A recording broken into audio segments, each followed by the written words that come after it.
I'm here with author C.S. Lewis to talk about his fantasy series, The Chronicles of Narnia. Pleasure to be here. So tell us about your third book, The Horse and His Boy.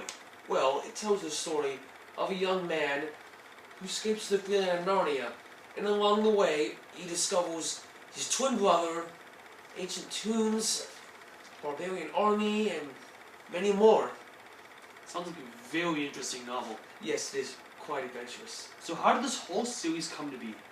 Well, as you may or may not have known, I am a Christian apologist, which means I strive to tell my faith through the books I write. This series was written on a certain level of theology. So how do those views affect your writing? They provide a new insight to characters and places. So tell me, what inspired you to write this book? Goodness, there were so many.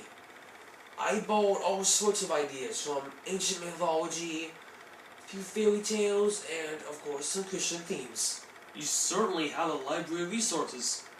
Are there any characters that have some important symbolism? Yes, there is.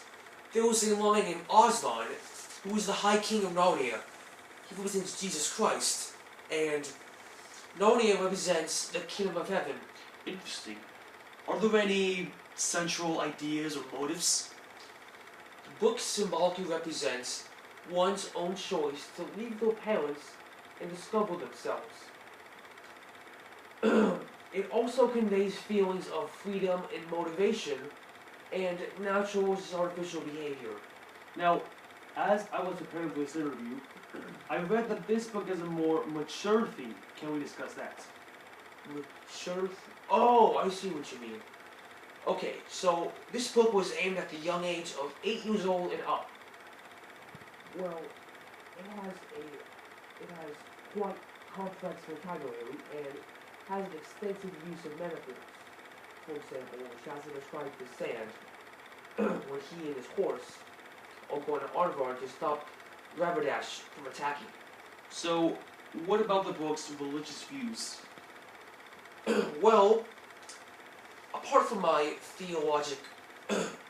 apologetic basis, I say the book's Christian themes concern the folly of pride and the wisdom of humility.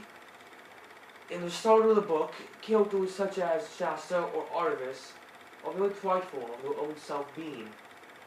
But as the book progresses, they, as the climax is reached, and so forth, resolution, they have rid of their pride and they become humbled. So, you've put a lot of thought into this, haven't you? Oh yes, you should definitely read the whole series. Oh, well, looks like we're out of time, so thank you for having us today. Thank you.